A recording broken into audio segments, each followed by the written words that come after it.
Well, welcome once again to our joint meeting of the Board of Education and the Planning Board. I'm Carla Sylvester, President of the Board of Education. We're going to do a lightning round of introductions just so that we know who is in the room, and I'm going to start off with Ms. Harris. Turn on your mics, everybody. Here, maybe we'll just pass it around. Good evening, everyone. Lynn Harris. I am an at-large member of the board. I use she, her pronouns. Glad to see everybody. Good evening, everyone. My name is Brenda Wolf, and I represent District 5, which is East County. Good evening, everyone. Julie Yang, District 3. Look forward to our conversation. Great to see everyone. Shebra Evans, District 4. Good evening, Pernille Savarna, student member for the board and a Clarksburg resident.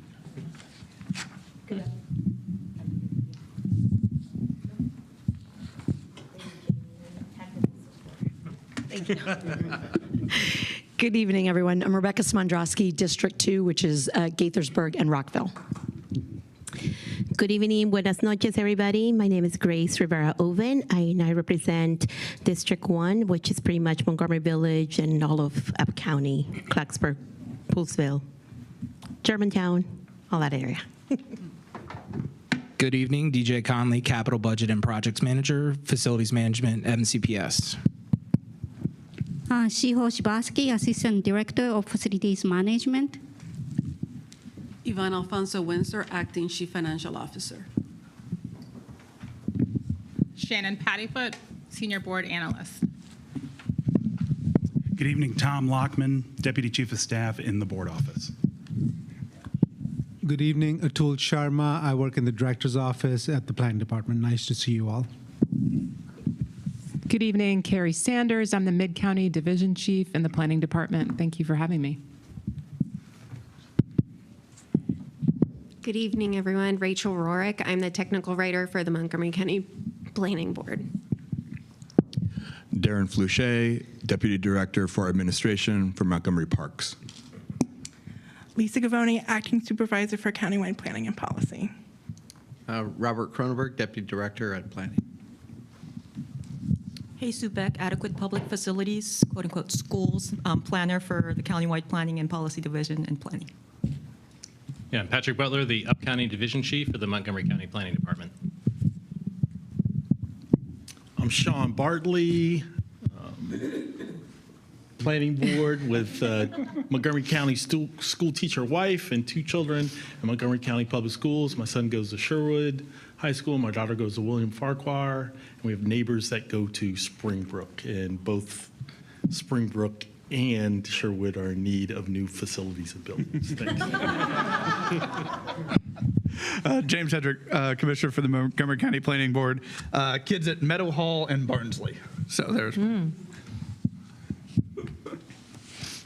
Mitra Peduim, Vice Chair for Montgomery County. My kids are graduated from University of Maryland, and my 2 grandkids attending Montgomery County schools. Good evening, Artie Harris, Chair of the Montgomery County Planning Board. It's a delight to be here again today. Thank you.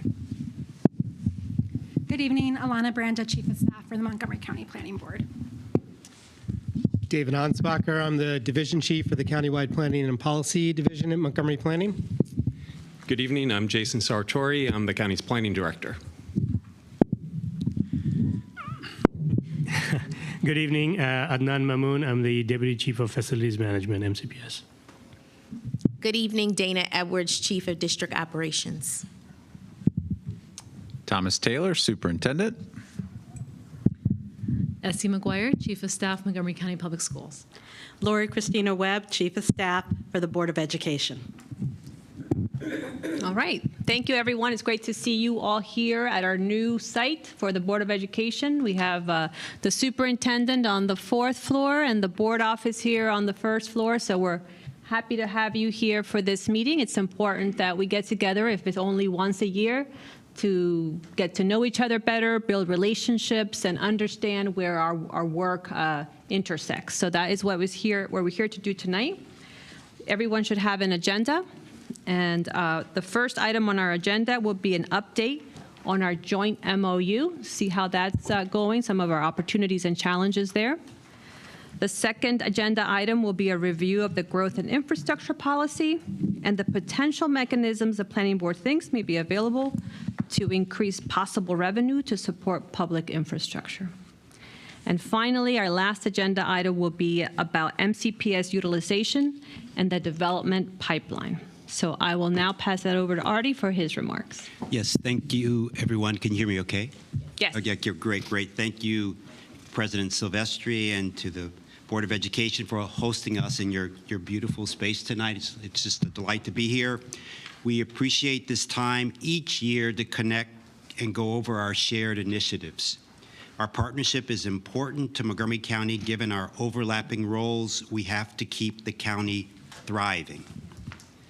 I'm honored to be joined here by my fellow board members, Vice Chair Mitra Petuem, Sean Bartley, and James Hendrick.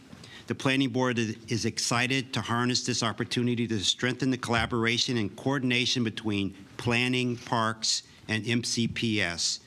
Doing so will help us do many things. One, improve communities to support the evolving needs of all residents and school communities, accelerate housing production, which is so important to us, and maintain and upgrade our beautiful park system.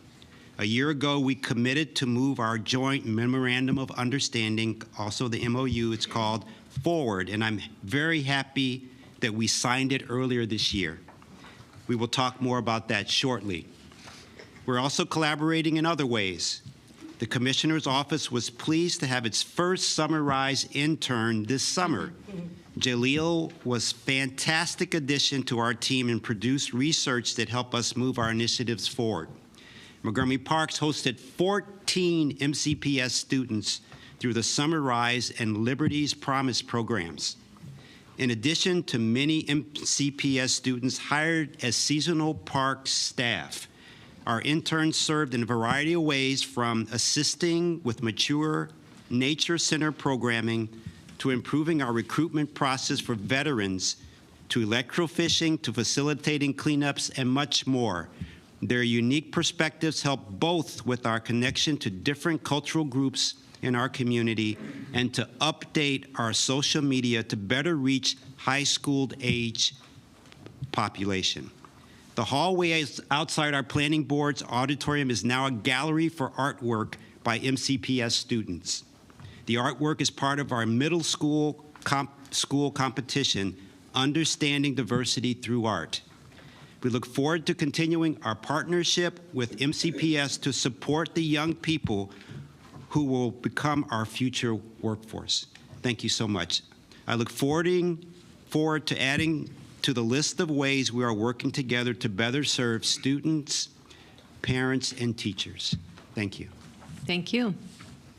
All right, let's jump right in. In any good partnership, it's important to have our responsibilities clearly outlined, preferably in writing through an MOU, what you're responsible for, what am I responsible, what are we both responsible for. So that is the purpose of our MOU, and I'm going to pass it over to Mrs. Sartori to lead us off in that discussion. Great, thank you.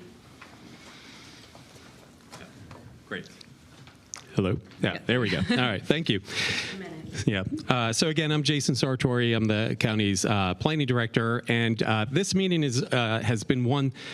I look forward to this every year, and I've been involved in this gathering from a number of different perspectives over the years, as my own personal involvement with MCPS as a community advocate, as a PTA member, as a PTA president, as an MCC PTA cluster coordinator, and all along also being a planner.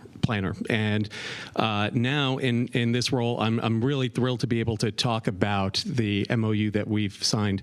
And I want to highlight that this is actually the result of one of these meetings.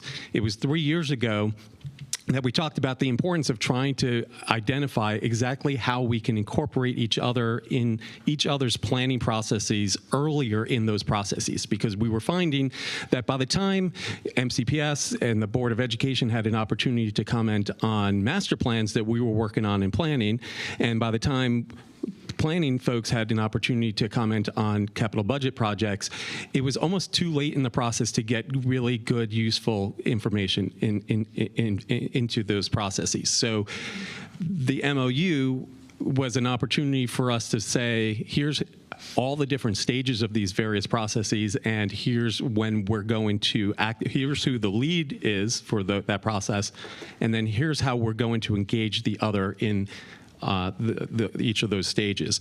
And so there were 4 main components to the MOU.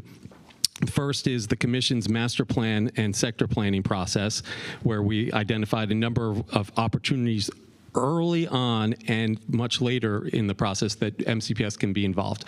And I have to say, we have a number of master plans underway at the moment. And I think recently we've had 3 conversations with MCPS staff about those master plans really early in the process. And I want to commend DJ and his team and folks, because the engagement has been, what I've been told, has been unprecedented in terms of not just offering collaborative comments, but challenging and offering alternatives and really engaging in conversations before we even put pen to paper. So it's been really helpful.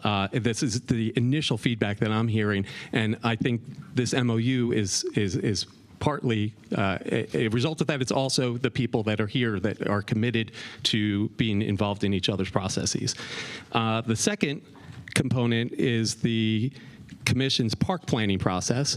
So we have Darren is here from our parks team, and that's also a really important. Obviously, we have a lot of collaboration between parks and MCPS, but it was important to note that the various stages of that and how MCPS can be involved in that process. The third component was the MCPS capital project process, which I'll pass it to MCPS to talk about in a sec. And the last phase is the mandatory referral process. So mandatory referral is actually part of... Jason, if I may, I just need to interrupt for a second. Sure. For folks who are not talking, so everyone but Jason, please turn off your mics because TV is getting the feedback. Thank you. Okay. So the mandatory referral process is part of the larger capital budget process for MCPS, but in this process, we kind of shift whose process it is. And so this is the process that is managed by planning primarily. And I have to say, this was one of the things where we felt like it was really important to get this right and to give a lot of thought to this. And so we actually had a task force, or a work group, and I got to get the name of it correct, the school design work group, that met separate from our normal monthly meetings that our staffs have, where we were talking about things like the MOU.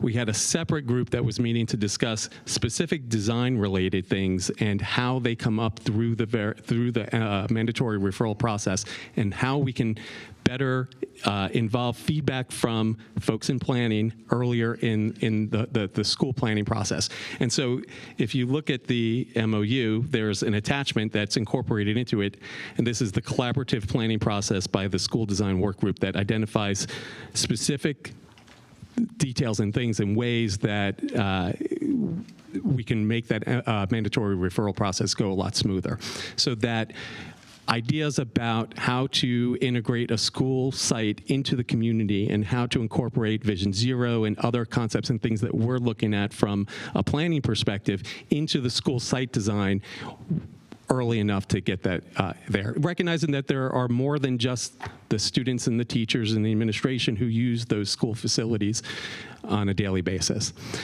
So with that, I'll hand it off to Adnan, and he could talk a little bit more about the capital process.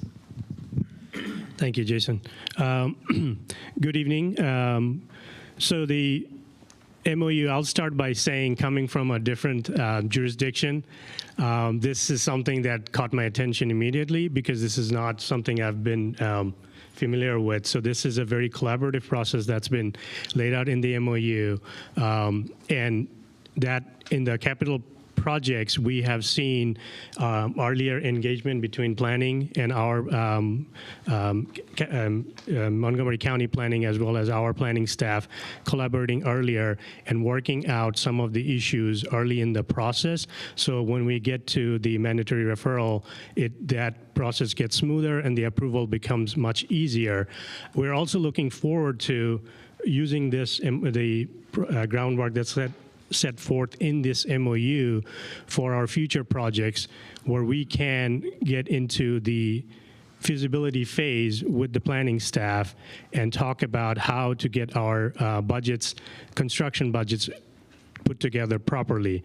So far, this has been a successful process. I'm going to turn it over to Mr. Connolly to talk about recent successes we've had through this MOU process.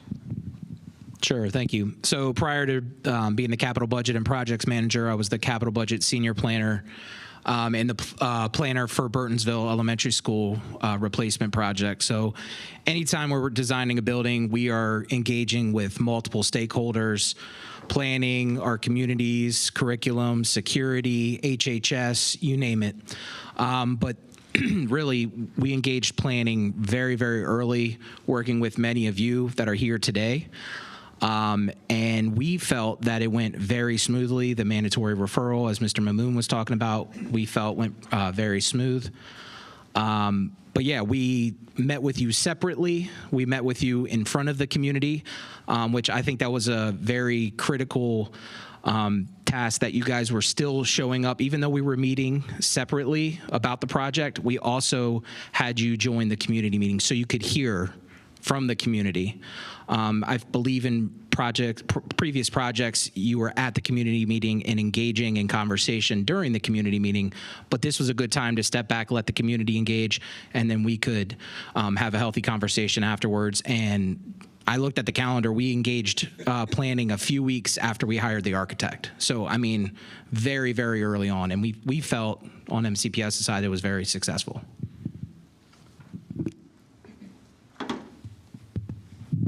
There we go. Yeah, Patrick Butler again, Up County Division Chief. I definitely agree, DJ. So we also felt it was a very successful process overall.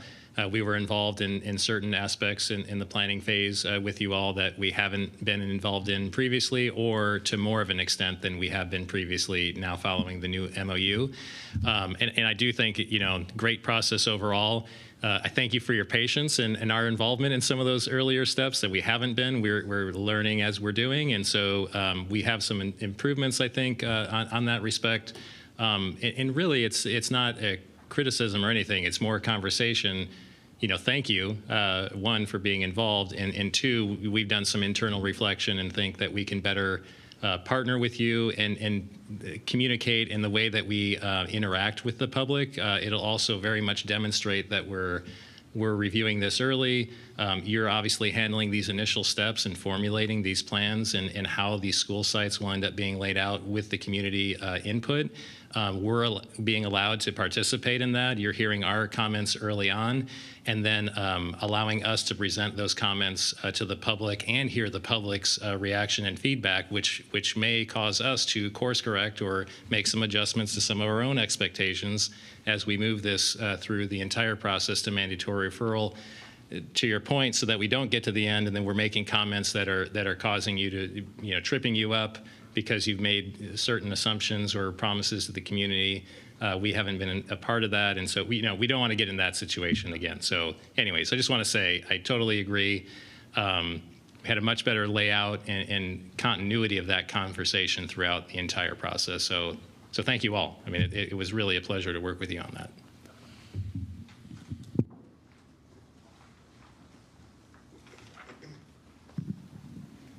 So, okay. And just in closing, I would just add one thing, that it's important for each of us to hold the other accountable and for us to hold ourselves accountable.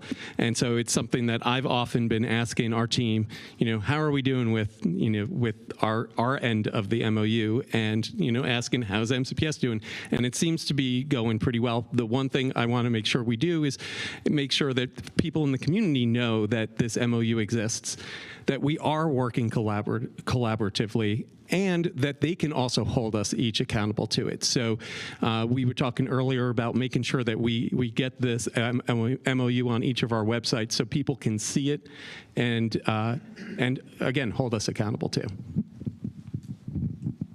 Thank you. And that was my first question, was who is ultimately responsible for making sure that we stick with the MOU? Am I assuming that's you, Mr. Sartori, and Mr. Mahmood? Right. Yeah, great. Thank you. I'll open it up to Planning Board or Board of Education for any comments or questions.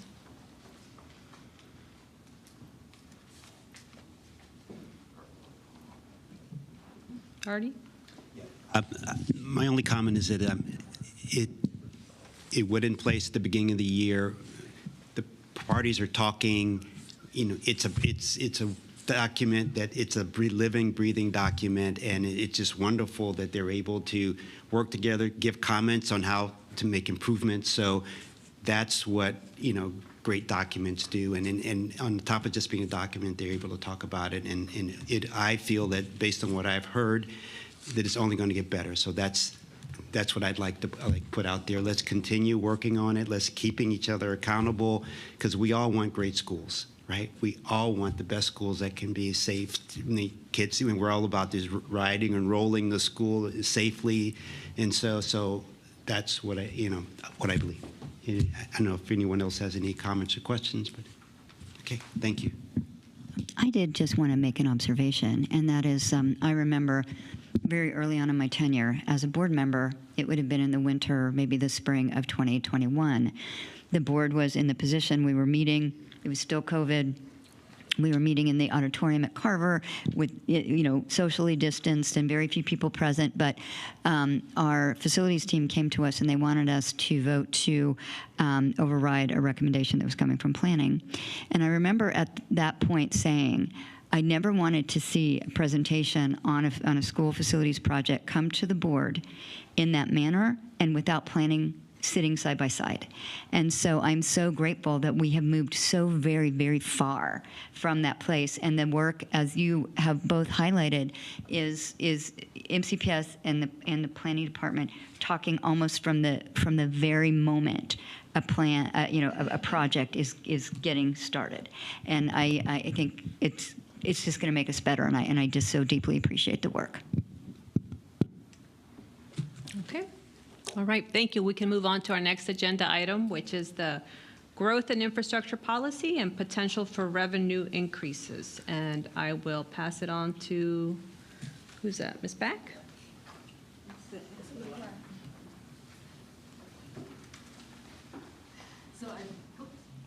Okay, there we go. Thank you. I think I would like to ask Ms. Beck to take the first lead on this discussion, as I think folks are aware, the growth and infrastructure policy update for this year is certainly underway in its review. The Planning Board has put that forward, and it's at the Council for review. We thought that it would be helpful for planning staff to do a little bit of a walkthrough of some of the changes in particular that affect schools and some of the biggest issues that, again, affect schools and are before the Council now. The Board of Education did send some comments, and we'll come back to circle back to those, but thought it might be helpful to start with that overview. Thank you. So I've prepared I tried to make it short, but it might not be too short, presentation that explains the overall GIP, not just the efforts we're making right now for the updates, but the overall history of the growth policy in itself, where the county is right now, and the challenges we're seeing for the schools part of it. And as simple as I've tried to make it, the policy itself is a very technical issue, so I'll try my best at explaining it so that it doesn't become too technical, but if it does, feel free to ask questions for clarification. So next slide, please. Okay, so this is showing a map of the county in the early 1960s, and you can see that back then all the white space in the map is undeveloped land. Only 15% of the county's total land area had been developed back in 1961. Next slide, please. So this is now moving on to the 80s and 90s. In the mid-80s, the county experienced the largest amount of new development. So the county executive and council enacted an annual growth policy to be able to oversee the adequate public facilities ordinance administration in the midst of all that development pressure. Next slide, please. One very interesting thing is, ironically, it's around this time that a lot of schools in the Down County area were closing because of their decreasing enrollment, which includes Northwood High School and Woodward High School. Those names probably ring a bell at this moment. So, I mean, you might be wondering why, but if you understand the way growth is happening, and like some of the slides I'm showing later on, you'll understand the growth was all happening outwards. And the many schools were opening up out there, and that's where public infrastructure had to catch up with development. But at the same time, inside the county was already developed. So there were two different things going on in the county. Oh, and just to clarify, those dots, I just merely put it on top of the former operating schools in MCPS's publications. A lot of them were closed in the 80s and 90s. I'm not saying 100% of all those schools were closed back then. I didn't have enough time to verify all of them, but a lot of those were closed in the 80s and 90s, and they were all in the Down County area, showing how growth was occurring outside, inside was already developed, and enrollment was decreasing. The next slide, please. So fast forward to 2020, only 15% of the county's total land area, which is shown as white in the map if you can find them, is available for development or redevelopment. Unlike the 80s, there's no longer one area of the county or a direction of the county where massive amounts of land await to be developed with no existing infrastructure already put in. Clarksburg used to be that part of the county for us, but Clarksburg is also closing that door for the county. So next slide.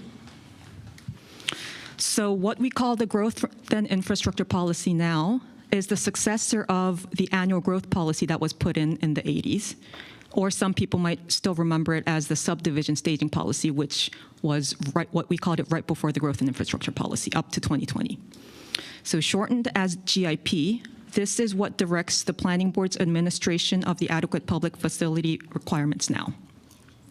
The policy sets the standards for adequacy, the criteria for evaluation, and requirements for mitigation. This might sound like a lot of blah, blah. I'll be showing how this works for schools in a minute. So today in our county, adequacy, because a lot of our county, again, is mostly built out with existing infrastructure, adequacy not only requires predicting the future demand from development, but it also involves assessing the condition of the existing infrastructure and anything that has been planned in the near future.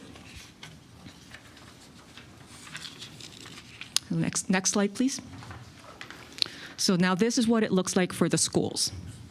So for the schools, the GIP relies on what we call an annual school test to first determine the adequacy of each individual elementary, middle, and high school. Adequacy is defined by the program capacity of each school. It's not the size of the classroom or the size of the school itself. It's a relative combination of program capacity and enrollment, and we use two different metrics to measure this, which I believe MCPS looks at as well, and we use MCPS data for this. But the first metric is utilization rate, which is enrollment divided by capacity, and the second metric is seat deficit, which is capacity minus enrollment. So at the bottom of the graph on the right shows the utilization rate thresholds that we at planning use for each adequacy level. And on the vertical side, we're showing the seat deficits marked for each school level, for each adequacy level, which are, which you can read from the no UPP, UPP Tier 1, UPP Tier 2, UPP Tier 3. So as the tiers go up, we're showing that the inadequacy is getting worse. So since the purpose of the test is for development review, and there's usually some time between when a project is approved and when homes actually get built, we use MCPS's projections for 4 years later, not the current official enrollment data. We use projections to consider these adequacy levels. So to give you an example, if a high school is projected to be at 125% utilization rate, and have a 200-seat deficit 4 years later, we can see, if you follow the marks, the purple marks shown on the graph, we can see that this school will be placed in a Tier 1 UPP in the yellow area.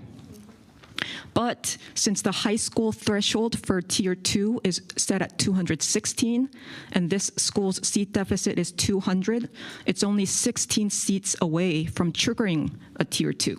So we call this an adequacy ceiling and use that number when we're evaluating each development project when it comes to the planning board. So next slide. Okay, so the seat deficits that we're currently using, that was shown on the previous graph and shown here in the black, loosely resembles the MCPS guidelines for when a classroom addition will be considered in their CIP. I believe they use the furthest out projections, which is considered 6 years, but it's in a way 5 years later when we're doing the annual school test, because our annual school test happens in July. So the projections are already, the first year projections are already a current year in terms of development review. So, but anyway. For the 2024 GIP update, which is being reviewed by the council committees right now, we're recommending that these set of seat deficit thresholds better reflect MCPS's guidelines. So a Tier 2 UPP, if you look at the second set of numbers in blue, 92, 150, 200, will align with the numbers that MCPS uses to, I guess, at least consider a classroom addition at those level of schools. And then a Tier 1, we're setting at 80% of those numbers, so a UPP will kick in a little earlier than when MCPS would consider a classroom, and we'll start charging developers a little earlier. And then the Tier 3 UPP, which is a higher payment rate, we will have it triggered at 120% of MCPS's CIPs. So the payment will go up again if the seat deficit is higher than what MCPS will consider. Next slide, please. Okay, now that the annual school test is established, every year we redo it, but the annual school test results will hold throughout the fiscal year. So once an annual school test is certified by the board, every residential development proposal is evaluated against these results during their development review process. So here's an example that shows what goes into consideration for the school adequacy analysis part during development review. So if a development, this is actually an example that I brought from a previous fiscal year. If a development with 330 multifamily high-rise units applies for preliminary plan approval in downtown Bethesda during FY 2024, again, this was 1 year ago, or at least one fiscal year ago, we see that the FY 2024 annual school test in the first table, it looks at the projections for the 2027 school years. It's highlighted in purple on the screens, red in the printouts. So we're looking at the 2027 projections for each school serving this project. In this case is Somerset Elementary School, Westland Middle School, and BCC High School. If you go across the table to where it says surplus/deficit, we can see that each of those schools have plenty of surplus capacity, up to 200 seats. So the FY 2024 school test did not place any of these schools into a UPP tier. But we still check the number of students that can come from this development based on the units that they're building. So it's not an actual count. We're using an estimate based on our actual student generation rate data. And we call that number the enrollment impact estimate. And because downtown Bethesda is classified as an infill impact area, which we used for areas that are seeing high housing growth, but predominantly in the form of multifamily units. For multifamily buildings, these areas tend to have lower student generation rates than similar multifamily buildings in what we consider turnover impact areas. So we have different student generation rates for each type of area. But since this is downtown Bethesda and considered an infill impact area, we use the infill impact area student generation rates. If you look at the second table, highlighted in blue, those are showing the student generation rates for each unit type per school level, but this is for FY 2024. And then we're multiplying the number of units, multifamily high-rise 330 units, by those student generation rates to get an estimate of how many students we expect to see coming out of this development. We can see that for 330 multifamily high-rise units, we're expecting 12 elementary school students, 5 middle school students, and 5 high school students. And if we compare those numbers to go back up to the first table at the furthest right end where it says adequacy ceilings, if any of those numbers are higher than an adequacy ceiling, again, if you remember the graph earlier, an adequacy ceiling is when the number of students will trigger the next level. Right now, we're not seeing any of the students coming from this project at a school level triggering an adequacy ceiling for Somerset, Westland, and Bethesda Chevy Chase. So we're saying the adequacy ceiling is not triggered either. So this project is good in terms of school adequacy. So the planning board does not have to assess any adequate public facilities requirement to this project. It's good to go.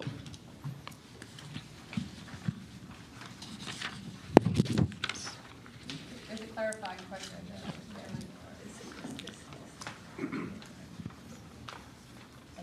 A quick clarifying question. So if you're looking at multiple developments simultaneously, and say this is one that you're looking at, and you're looking at another one that would not feed into Westland, wouldn't feed into Somerset, but would feed into BCC, are you cumulatively looking at those impacts simultaneously to see if together they're going to put BCC into an overutilization category? So we used to do that when there was a moratorium policy, because the result of something adding too much would become development has to stop.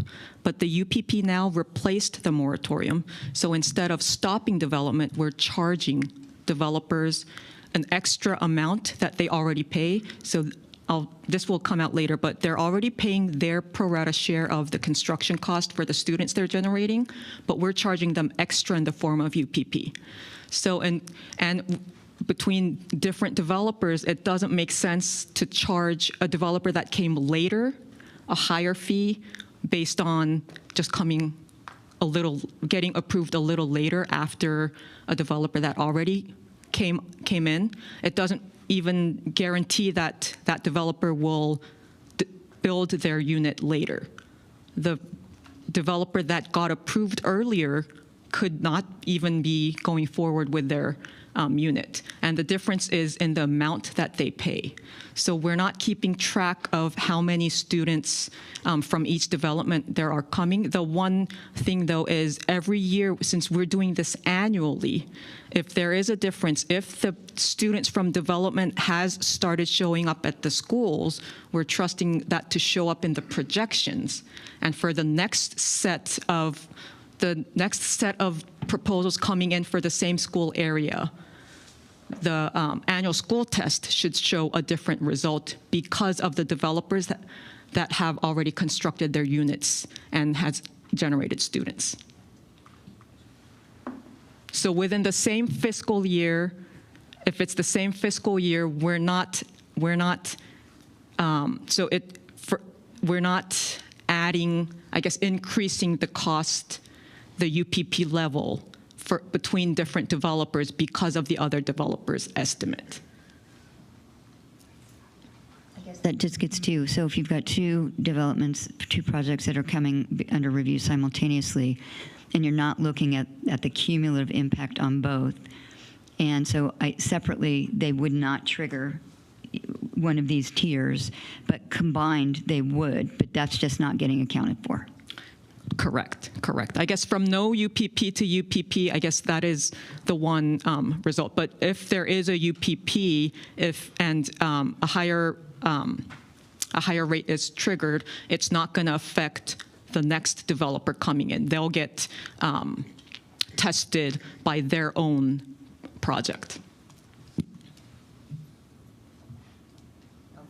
Thank you. Please continue. Go ahead. Oh.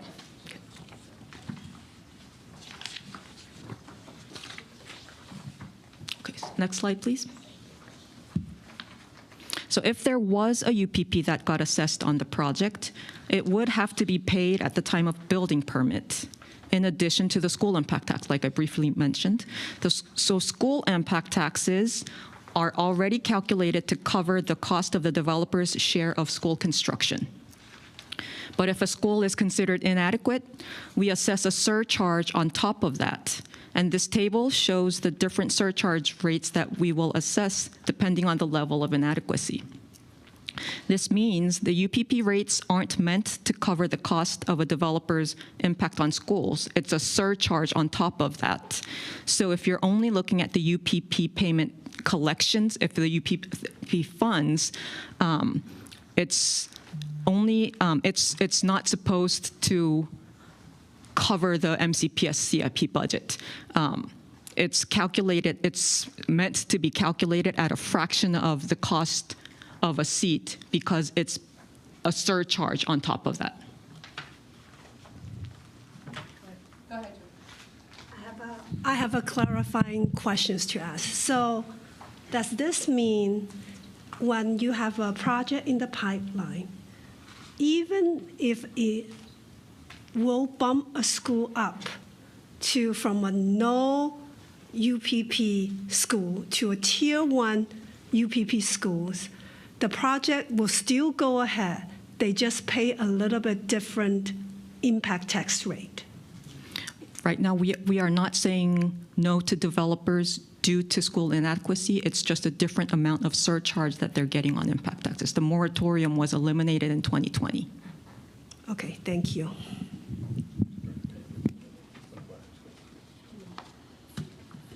Okay, so next slide, please. So here's a quick review of how much UPP has been assessed so far. We've introduced this system in FY21, and so far over 1,200 units have been assessed with various levels of UPP at 8 different schools. The actual amount that these units have to pay are determined when they're at building permit. So we don't know exactly how much they're supposed to pay. We just have a close idea based on current rates. And most of these units haven't reached that stage yet. There's one unit that went through so far. Most of these units have not reached building permit stage yet, so their students are not in the school, they shouldn't be in the school system yet. So the estimate here is based on a hypothetical scenario of all the units coming in for building permit during this fiscal year using the current official rates. Since the rates will most likely keep going up, looking at the total estimate on the right side, which says $4.7+ million, we can say that almost $5 million can be expected from what's been assessed so far, and more than $4 million of that coming from the Clarksburg High School area development projects.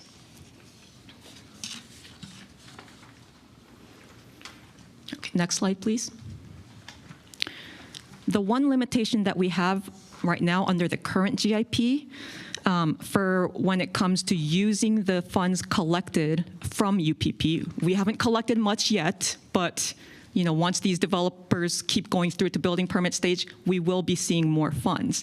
But the current limitation is that it has to be used to relieve the school that it was collected for. That was put in as a to fulfill the nexus clause. For example, the Wooten High School major capital project that was proposed in the, I know it's not in the CIP anymore due to budgeting challenges, but it was proposed in the CIP, and the way it was proposed, it had included a capacity increase. And we know it's also included in the Crown High School boundary study. So it would likely be receiving or sending students.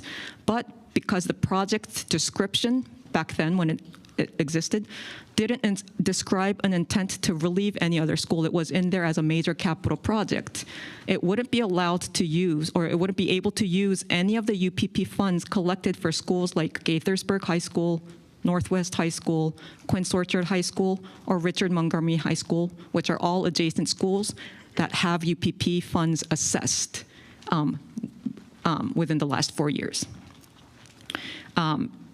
That doesn't mean those students wouldn't be going to Wooten High School, but it's just the way the policy has been written right now. The project did not describe an intention to relieve these students. So whether or not the boundary change happened, the current policy doesn't let the funds be used. So we're recommending a change to that. When we saw the Wooten High School major capital project seeing an increase in capacity, it just made sense. It looks like there's an intent to relieve students from the nearby schools. It might not be in the intent, but it's clear. So we're trying to change our policy to reflect that. We fully support that. And since there still is a nexus, we're trying to limit it to a number of schools, and we're using the adjacent schools. MCPS, I believe, has defined adjacent schools as schools touching the boundary. We have a list of those adjacent schools that we publish in our school utilization report. So if a school has an adjacent school with UPP funds collected and a CIP is being scheduled, then the funds can be used across adjacent schools. That is what we're recommending right now and hope to see the council approve.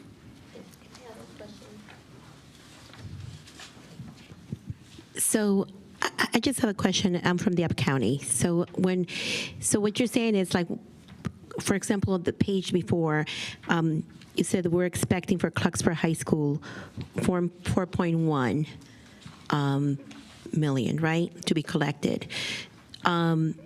So guess what? When Clarksburg High School was built, the next year we had portables, like right away. So whatever formula was used was really not on. It was really not on point. That's what I'm trying to say.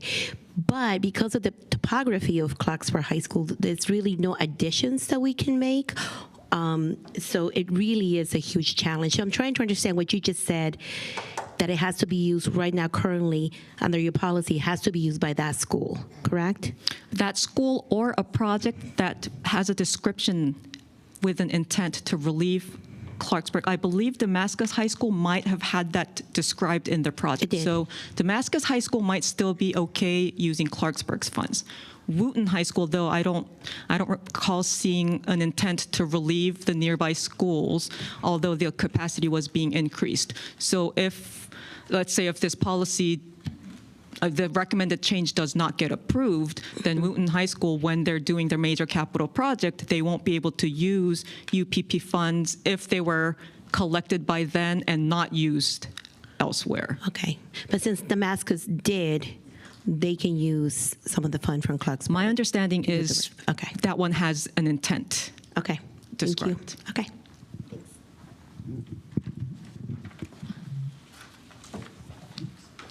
Okay. Next slide, please.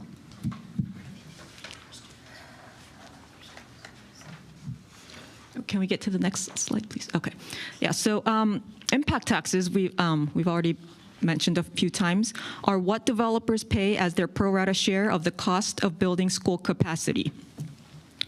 This is actually not under the provision of the Adequate Public Facilities Ordinance, and the payment is required regardless of school adequacy. For all residential units, of course, not for commercial building. So we calculate these rates at 100% of the cost of constructing a seat in a school, which we receive from MCPS's capital planning division every other year. And we multiply that by the official student generation rates of each unit and impact area type to get to the impact tax rate. The revenue collected this way it's written in the county code to be used exclusively for capital projects that add to the number of, the word in the code is teaching stations, but I believe that is meant to mean classrooms. These funds aren't geographically constrained like the UPPs are, because they're not an adequate public facilities requirement. Next slide, please. So although the impact taxes aren't governed by the GIP, because they're so closely related to development, the planning team does review it, the county code over it every 4 years while we review the GIP recommendations as well. So one thing we wanted to be honest about and be transparent about to the Board of Ed here is that this time we're proposing to adjust the school construction cost used for calculating this impact tax rate by the percent of state aid that MCPS is expecting to be reimbursed on. And the reason is because during the last impact tax rate update, the new rates that we calculated for impact taxes were such a drastic increase than the previous period that the county council introduced a cap and carryover system. So they capped the impact tax rate increase to 20%, and the rest were carried over to next periods. So we have an amount banked, because last time around the increase was 40–50% above what the previous rates were. So we have an amount banked, and we don't see that banked amount going away at the current rate. Every year we might just see an impact tax rate increase by 20%. And this huge increase, we believe, was in large part due to the sudden increase in the school construction cost. When we compared that increase in the school construction cost with the percent of state aid scheduled, which is shown in the graph on the right, the bars, each colored bar shows the cost per seat for elementary, middle, and high schools. And the line that goes across in purple in front of the bars is the percent of state aid for each fiscal year going back to FY 2018. So these are each year that we've done impact tax rate calculations in. So we see a high correlation between the state aid and the MCPS construction cost increase for FY 2024. The construction cost suddenly increased, and the state aid suddenly increased. So when we do a calculation of the true cost per seat to the county going back to FY 2018, the increase is much more gradual, resembling more of an inflation rate increase, not a sudden change in state aid use.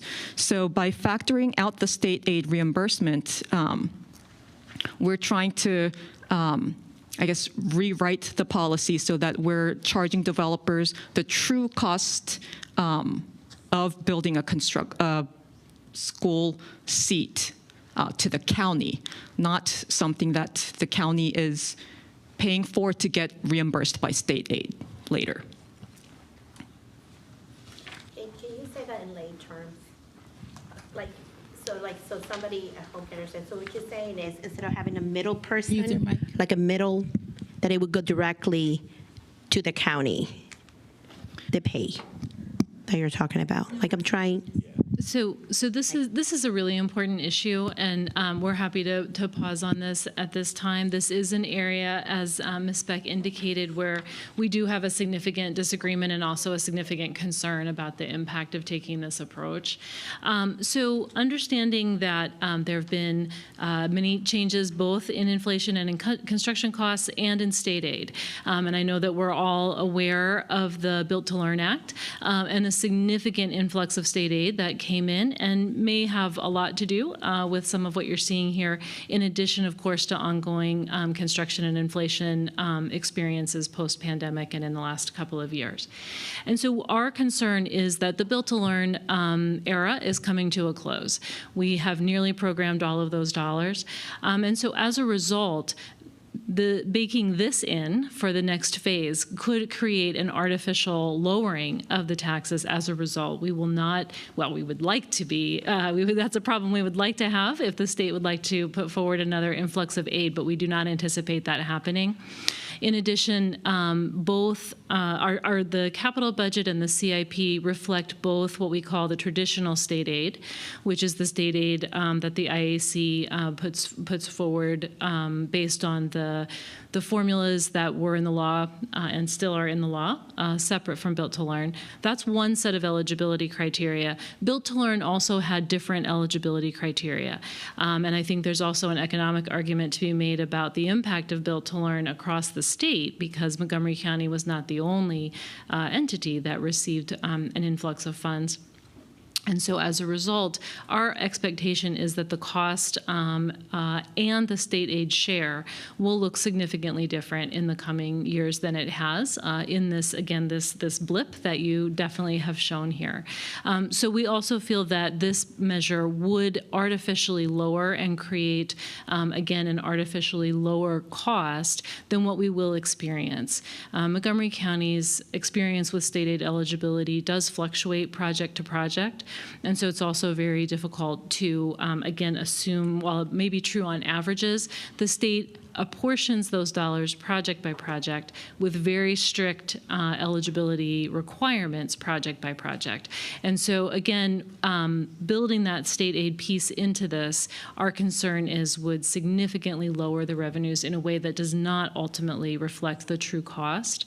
In addition, that level of uncertainty will create more uncertainty in the revenues, which is overarching our primary concern with the growth policy update that's been put forward.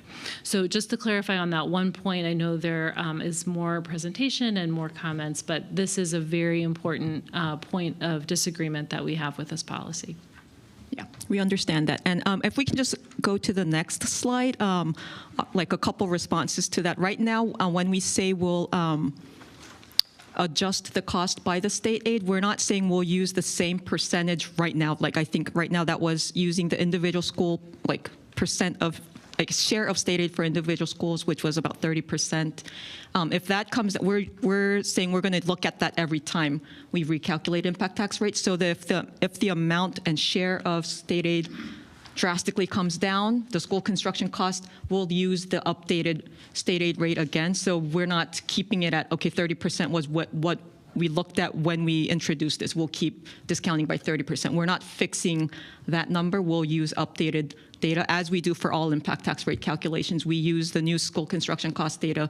We use the new student generation rate data, and we don't change anything there. We try to get the 100% accurate cost there. The other thing, if you look at this table, as I mentioned, the County Council introduced the cap and carryover system at the last calculation. The carryover amount, if we keep the current impact tax rate, will ensure there's another 20% increase at next calculation. So even this right now, we don't have the updated data to give a precise amount of impact tax rate that will go into effect at the next update. We're just using outdated data, and the numbers I'm showing you here are showing some changes that we're making in the GIP that might affect some of the student generation rates here and there. As I said, student generation rates, we have turnover impact area rates and infill impact area rates. Depending on what we classify as turnover and infill, those rates slightly change. If one goes up, other can come down. Sometimes they both go up. That means sometimes they could both come down. Little changes make those changes. And again, we don't have the official enrollment for this school year that we'll need to calculate the real rates. But if we make an educated guess based on what we're recommending and add in the carryover that was banked from the last period, the column in the middle is showing what we're sort of guessing would be the impact tax rate using the state aid adjustment. So you can see it's not going down. We have tanked out this, we might tank out the single family banking amounts. For the multifamily structures and units, there's still a carryover amount left that would have to get added in for the next calculation period. But at the same time, if the school construction cost itself increased, right now we're using that outdated data for that too. If the school construction cost increases, we might see a carryover amount getting banked again. So this change won't immediately, we're trying to say it's not immediately going to affect the impact tax rates and the MCPS CIP budget calculations.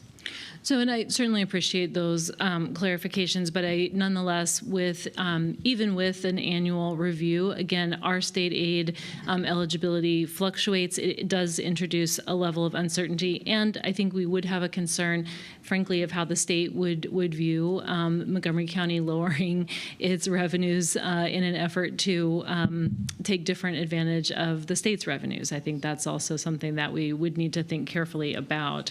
In addition, appreciating the chart that you have here, it does depend on this carryover structure lasting as you're highlighting. And I think our ultimate request to the council is to ensure that the revenues are robust to support school construction. And as a result, certainly we would recommend that the council take a different approach to this revenue structure generally. And that is our request, understanding that certainly both your agency and ours are putting forward our recommendations to council. But just stopping on that point for a moment, again, our CIPs in the last couple of years have been constrained, have had reductions from the county council. The current approved CIP was actually a reduction from the CIP the year before, not even held level. And some of that was because of write-downs in revenues. And so as we look at the revenue structure, it's very important to the school system that that revenue structure be held harmless at a minimum, and increased and made more robust is our preference. Understanding again that we're coming at this from different lenses, but I appreciate that at this immediate point in time, it may not have that effect, but I'm certainly we are very concerned about the ripple effect of that moving forward. And again, just our generally constrained relationship with state aid. Yeah, and I guess with that, I'll ask to go to the next slide, which leads into, currently these GIP. Oh, question. Sorry, I just had a quick question. So. With all that being said, I was just wondering, do we have the numbers on what the carryover was from 24-25 that was included into this number? Or because we have the ones for the next year, but we don't have the ones for this year, and I think that would be helpful in looking at what once the carryover finishes, or if it's not factored into the future, what the rates would look like compared to now. That's a good question. I'll have to look up my email because I just exchanged the emails with someone earlier today. But I do remember the first line was $5,000. It ranges, I think, ranges above and 5,000, some lower than 5,000. So yeah.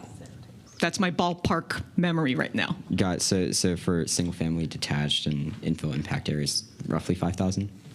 Yes, I recall for single-family detached and infill impact areas, there was about 5,000 something. The raw calculation was supposed to be over $30,000. Over everything. So the FY on the very left is showing the FY 24-25 rate that went into effect this year. The calculation I recall came out as over $30,000. So there's over $5,000 that wasn't able to get into the official rates. That's carried over to what would be next year's rate. So the first line is $5,000. The other rates I'll just have to. So across all categories in both infill and turnover. Infill and turnover, 5,000 is my best memory right now. It was certainly I can follow up with that pretty soon because I just have to open my email and. Thank you. It was certainly a different amount for each of these that had to be carried over. If I could just add one thing, there's a lot of volatility in all of this, and how much we collect in impact taxes, not just on the school side, but also on the transportation side, is dependent on development projects actually moving forward. And as the economy changes year to year, that impacts whether or not projects move forward. And so there's volatility, and it's really difficult anytime to project what is going to happen in the next year, 2 years, 5 years, 10 years in terms of impact tax revenue. I think one thing that the board had recommended that we could probably all, at the planning board had recommended that we can all get behind is trying to take some time to find alternative funding options for infrastructure that won't be as volatile, that won't be so dependent on state aid or student generation rates or whether or not projects happen or don't happen, but maybe a little bit more reliable. And so that's one of the recommendations, was to spend some time with county agencies, with MCPS and the planning department to investigate, and the county executive has also talked about this, alternative funding for infrastructure. So thank you. And I think we've really touched on a number of the points that the board made in the letter that again was sent to the county council. One other thing, we do just want to also note that we do support the provision to use the funds more broadly than in that specific school and cluster area. That is going to be helpful to us, and it definitely aligns both with the board's policies on school construction and facility planning. It also does align with the state's standards. The state, again, the state construction agency does require us also to look at those adjacent areas. And so I think that for us, looking at how these pieces, again, do align with the state requirements for state aid is helpful to us in terms of being able to leverage as many outside resources as we possibly can. Again, otherwise, we will be following up with the council around some of these specific measures. I think this has been helpful to really understand the nuts and bolts and ins and outs of it, so thank you for taking us for that walk through. But again, understanding that there are a variety of different incentives that appear to be at play in the growth policy, we do feel very strongly that the infrastructure needs to be supported also by revenues in order for that infrastructure to meet the growth that I know all parties in the county would like to see. And that actually gave my awesome supervisor Lisa enough time to look up those numbers. And I apologize, some numbers are lower. So the very first line is over $5,000, $5,339. The highest amount would be single family attached for turnover impact areas at $5,562. The lowest amount will actually be for multifamily high-rise and infill impact areas, which is $1,172. But would you mind just going down the list and just giving the numbers like one by one? Sure. just so we can write it down. So first line is 5,339. Second line would be 4,364. Third line would be 2,691. Fourth line would be 1,172. And then jumping to turnover impact area, the first line there would be 4,635. Next would be 5,562. Next would be 4,202. And then the last line would be 5,528.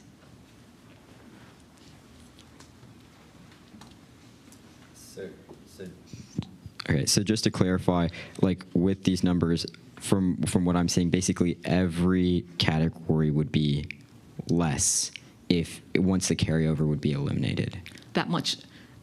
That will always change because depending on how much. Depending on what we're calculating, because the student generation rates, I mean, sometimes they go up, sometimes they come down. School construction cost, we would, I guess, assume it would most definitely go up as years go by. So but currently that is the carryover amount, and that's what, if you subtract that from what we're seeing in the first two lines of each impact area, that would be the amount that you get. For the multifamily high rises, since we're still not using all that carryover, you'll have to subtract what's on the furthest right column and then subtract the remaining from the middle column. Thank you. I have a clarifying question. So in your table, there's multifamily low-rise. Does that include duplex, triplex, and quadplex? Or that's not? That's apartment building more than 16 units, or how many units? So right now, that's another recommendation that we have put in for the GIP. We're not seeing consistency across how those units are being described. I tend to go in and put down notes whenever I see the inconsistency in data. A lot of those units, if they're, I see a lot in the Tacoma Park area in old single-family home-looking buildings which have been converted to quadplexes, sixplex, whatever the name is for sixplexes. Those, most of them I see as multifamily apartments, so that would be considered multifamily low-rise. But then a lot of newer, I guess, stacked flats that we see, sometimes I see duplexes in more like new subdivision areas. Sometimes they're described as single-family attached. So there's no single consistency right now. We're currently trying we're recommending that those units be considered multifamily low-rise, which is how it should be currently, but it's not always that way right now. So I brought it up because we know there's a proposal about attainable housing proposal. We don't know what's going to happen with it, but this will become an issue in terms of tax impact for our school systems. And also, in the same note, I wonder where you, during that proposal time, the attainable housing proposal timeline, did you look at how would that impact the yield rate for school attendance?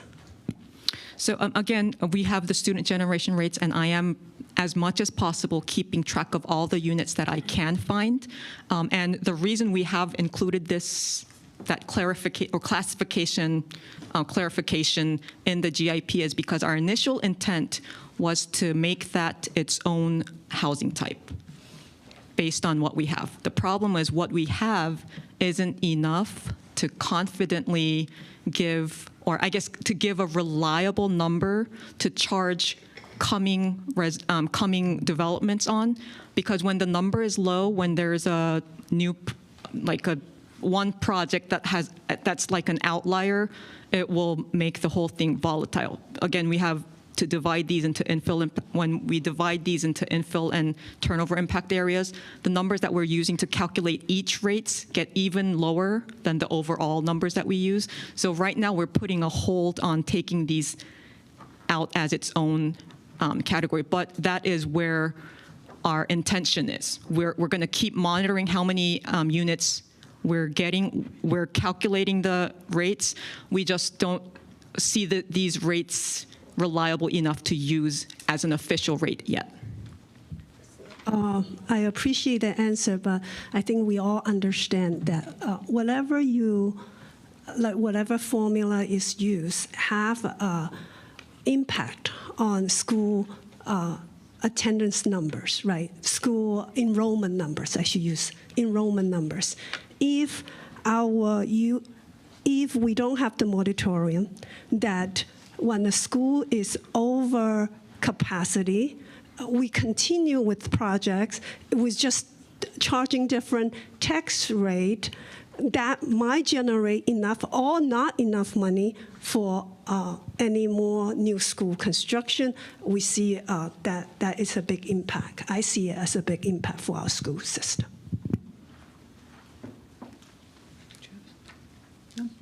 Okay, let's continue with the presentation. Oh, okay. The last part was just to give you an update on where the GIP recommendation, the update recommendations are. It's been approved by the planning board, so now the county council committees are reviewing it. The next one coming up, which will be reviewing some remainders of the school policies. A lot of them have already been reviewed. DJ was at the first work session. We have another work session coming up October 7th for the Planning, Housing, and Parks Committee work session. And then the GO Committee, Government Operations and Fiscal Policy Committee, will have a work session on the 10th, right, to review the impact tax recommendations. And we certainly welcome MCPS to have to be present during the council work sessions.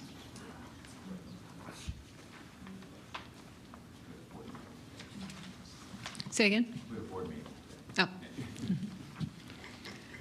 So that's the end of the growth and infrastructure policy slides. I see anything to add?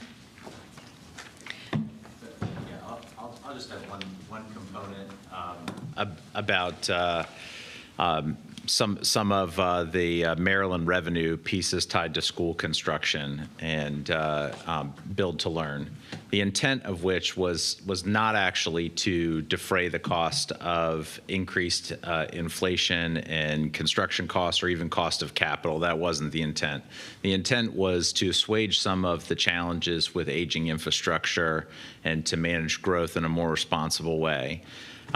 So I think some of the challenge that we're seeing here and some of the frustration is that if we are supplanting state funds versus supplementing state funds, we're kind of undercutting the intent of Build to Learn. And whenever we have a project for growth, and this is painful that this happens, but there's an urgency that typically comes from a growth project that is unique, and projects that have been long-standing on the CIP can tend to drift down. And so even though there might be revenue attached to a project that is tied to growth, that project tends to bump some of our even aging infrastructure projects. So it's almost like whenever we supplant state revenues for assuaging some of our infrastructure concerns, it is actually doubly hitting us. It's hitting us in two ways. It's hitting us from the growth side of things and making sure that we have adequate revenues for a growth project, but then it's also hitting us on the back end of our CIP with projects that have already been delayed and delayed and delayed and delayed and delayed. So just want to make sure that that's clear. I just want to see it's great to fully understand how you use money and about this Build to Learn process. So it's just great to do that. And I know that the council in their coming hearings will greatly consider your testimony and your needs. So thank you. All right. Any further comments or questions? All right. Seeing none, we'll move on to our final agenda item on the utilization report. MCPS utilization and the development pipeline. So Mr. DJ Connolly will. Sure. So we're going to stay a little high level here, but referencing these maps, I do want to give a shout out to our GIS coordinator who put all this together. These very colorful maps. So most of us know the county. The county's population and the school sites are most densely located near the 270 corridor and the Beltway. Most of our, just diving into this map, the way you read it, this is utilization percentage. So for the elementary school, the 56 to 75% utilized, and that was what Jesus was talking about. So the darker the green, the more space they have. The darker the red, the more overutilized they are. So if you take a look, you can see that most of our elementary schools that are 96% utilized or more are at the 270 corridor or east of that corridor. It's also important to note that most of these schools east of the 270 corridor are focus schools or class size reduction or Title I. Which would obviously impact their capacity, which obviously would impact their utilization. You can see spread out through the county, we do have pockets that are overutilized. When we make decisions as a school system, where to place programs, and our special ed services are increasing at a rate that we've never seen before. So we use heat maps like this and utilization maps to really identify where there is space and where we can place some of these services. Along with the utilization, we have the school age, which you can also see in the legend, the different colors and the different ages. I will note that these dots, the color of the dots, correspond to the last time the school was modernized, or the RevX program, if you remember that, or now with our major capital project. So that is what those symbolize. So you can see just the different needs throughout the county at the elementary school level. Along, if you want to skip over to the middle school, you will notice that we have a lot more capacity at the middle school level versus the elementary school level. And you don't have the right map up right now, I think. There you go.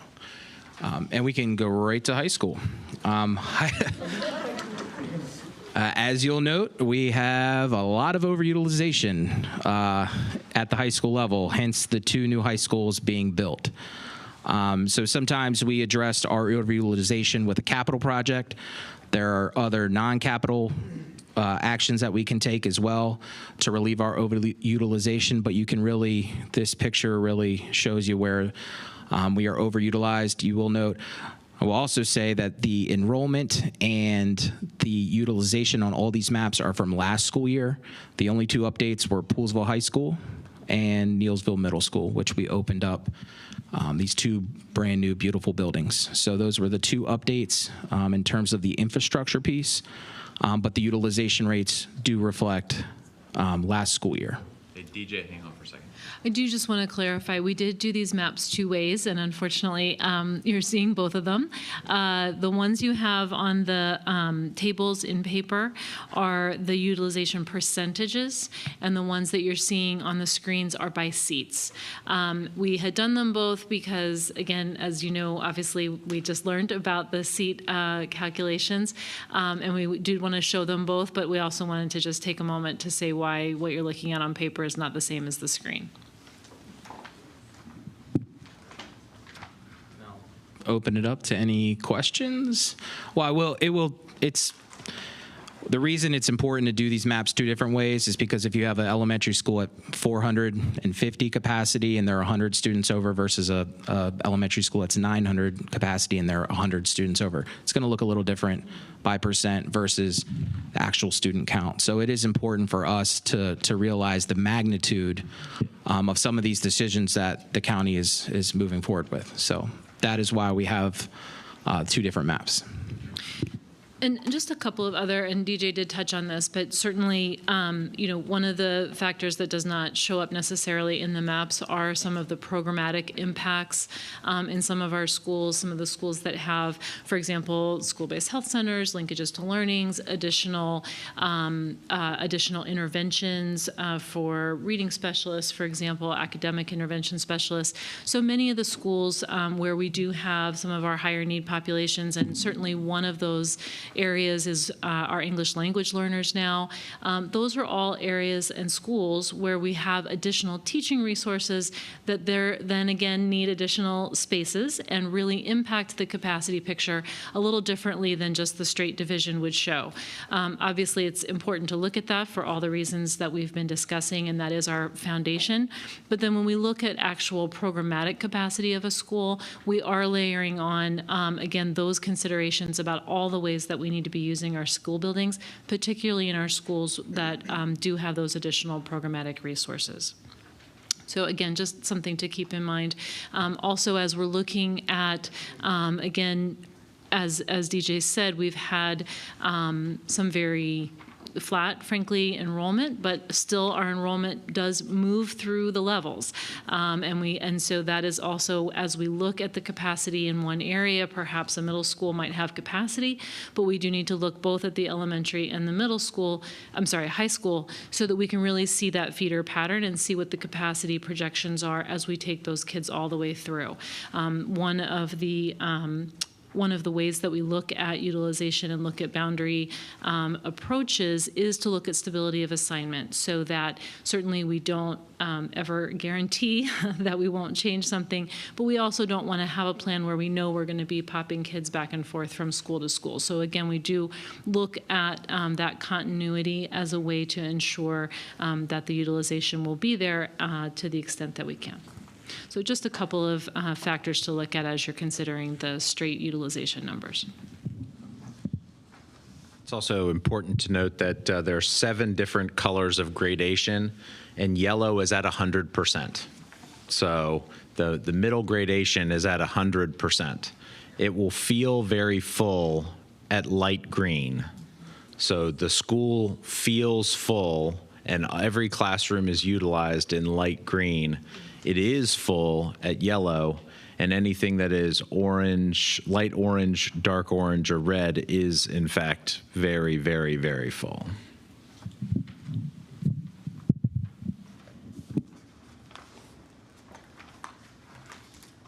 Thank you. Go ahead. Sorry, I think for the, I know the planning was perhaps going to speak a little bit about some of the development impacts in this. That, again, because certainly one of the things that is helpful to look at in the visual of a map is where all these things are. And as we know, a lot of our utilization density mirrors some of the key areas that are impacted by the planning world as well. Can we go back to the slideshow from planning to slide 21, please? And if you're following, okay, yes. So yeah, before we look at the pipeline itself, during our previous GIP update, we looked at a lot of data to try to understand Montgomery County's enrollment. Again, we saw earlier when there was so much development pressure that a growth policy had to be introduced, so many schools in Down County were closing. So, you know, we frankly tried to understand what's up with, you know, this whole housing development, school enrollment, and whatnot. So this screen right now shows one of the findings from that 2020 analysis research stage. And if you look at the what do you call these pie chart in the middle, we looked at the enrollment growth across 4 years. In the 2020 update period, we were, I guess, Montgomery County Public Schools was pretty much experiencing peak level enrollment growth following up to that point. So we looked at the amount of enrollment growth between 2010 to 2015, and the share of those students coming from new development. And as you can see in this pie chart, the yellow, orange, tan, and brown, dark brown, are the share of students living in units that were built between 2011 and 2015. You can see it amounts to not even 25% of the overall enrollment growth. The rest that is grayed out at 76.6% were coming from the turnover of existing homes. So a majority of the enrollment growth, even at the peak of MCPS's enrollment growth period, at least in Montgomery County, was not really coming from new development. That's not to say new development is not producing new students. It's just the share of enrollment growth compared to the amount of enrollment growth that MCPS was experiencing. We also wanted to look at between the students coming from enrollment growth, the share of students coming from each type of unit, because a lot of people associate tall buildings, oh, so much density, there must be so many kids coming from those developments. We wanted to see, okay, so how many students really from new development really are coming from the apartments that people tend to identify with signs of overcrowding, too much density, too many kids. So the stacked bar graph on the right shows the share of new units that were built. The yellow is single-family detached homes. Orange beneath it is single-family attached homes. The tannish brown is multifamily low-rise units, and the dark brown on the far bottom is multifamily high-rise units. And if you compare that with the colors on the pie chart on the left, we're using the same colors, and you can compare the share of new units built in each type and the share of students living in those units. And you can see multifamily high-rise and low-rise units together only contributed 4.3% of the entire enrollment growth in that period. But they provided a majority of the new units between that time. So a lot of people are associating things a little in a bit skewed way. People look at apartments and see there are too many kids. We're not saying there aren't any kids, and but this is showing that the amount of units that are being produced in those units are not a comparison to the actual share of new units that are coming from those developments. So those are very essential findings that we realized. We tried to do this analysis again this time around, but then the challenge was MCPS's enrollment actually declined, so we won't have a bar chart showing the share of enrollment growth coming from new units because there is no share of enrollment growth. The enrollment actually dropped. Part of it is because of the pandemic, but at the same time, a lot of enrollment in general had the huge, I guess, tide of enrollment growth has mostly slowed down. So we weren't able to put this together. We do see students from new development, but we can't calculate the share of the growth that they're taking. So to try to understand the gray part of this bar, which over 75% of the county's enrollment growth is coming from the turnover of existing homes. If we go to the next slide, we tried to think about things differently. We're only focusing on newly developed units. But what about the homes that have already been built? Most of the homes in Montgomery County have already been built. We're not seeing the same amount of homes getting built. So we looked at the homes that were already built, but not by their built years. We looked at them by their last sold years, so real estate activity. When each home is bought, a lot of people understand a younger family tends to move in, have kids, or move in with kids. They start showing up at Montgomery County Public Schools. So they have a large share, we just saw it, a large share of enrollment growth. So we tried to tie that together and understand any patterns that we can come from it. So this wave that you can see is looking at homes based on when they were sold. I've showed capital planning staff our outdated version of this from 2020, and you asked if we have an updated one. This is the updated graph of that. So if you look at the far left, it's showing homes that were sold in 2022 and the amount of students coming from the average number of students coming from each unit. At the bottom, the dark blue is elementary schools. The colors are slightly blurred. The middle part is middle school students. The top part is high school students. And you can see it starts off with more elementary school students.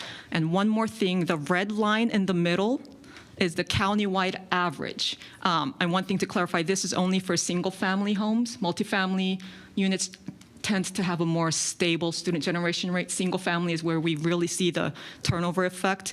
But for 2022, the homes that were just sold seem to have a lower student generation rate. But as we go each year down the road, an amount of time that has passed since they were sold, year 2 in 2020, homes that were sold in 2021, we're already seeing they're generating more students than the countywide average. It keeps going up till 2014. For about 10 years, the amount of students coming from homes that were just sold just keep going up and up and up and up. It peaks, which pretty much shows that the kids are starting to graduate. The kids have all grown up. They start to graduate. Those parents do not immediately move out and get replaced with new students. They hold on to their homes. So we see the number of students from each unit as the years have gone by drop. It keeps dropping. Around the 15-year mark, it goes below the countywide average. So if a home has been sold a long time ago, it's likely they're not having students anymore. They'll probably get sold again and re-enter this cycle. But home sales activity, real estate activity, we've found is a huge component of the enrollment growth. This explains what was happening in the 80s. In downtown Silver Spring, a lot of those homes were built. Schools were probably built at the maybe at the max enrollment. So based on homes that were sold maybe 10 to 12 years ago, the schools, if they keep getting overcrowded, schools keep getting added, classrooms keep getting added. But at some point, if no homes are built anymore in that area, the kids start graduating, new families aren't going to replace the same number of kids, the enrollment drops. And so in a way we can understand the turnover enrollment is the tide of enrollment growth. Students coming from development, new development, are just waves on the tide. So if we keep building homes based on where the waves are coming, when the tide changes, we're going to be completely off. If the school capacity was built at full tide, once the tide turns, we're going to have too much capacity. That's what downtown area experienced. When the tide went out, there was probably too much capacity, and then they had to start closing schools. I've sort of alerted capital planning staff during our Clarksburg master plan meeting. Based on the student generation rates I'm seeing up there, I'm seeing Clarksburg headed that way. Once the tide pools, the number of the amount of capacity there might be a bit too much compared to what their enrollment unless all the homes get sold at the same time again, like Clarksburg has seen, it's unlikely that the enrollment will reach the same level. But this, in a way, explains all the little localized areas of overcrowding that we're seeing beyond development, because there are going to be small areas where a lot more people buy homes in a shorter amount of time, and the enrollment will start popping.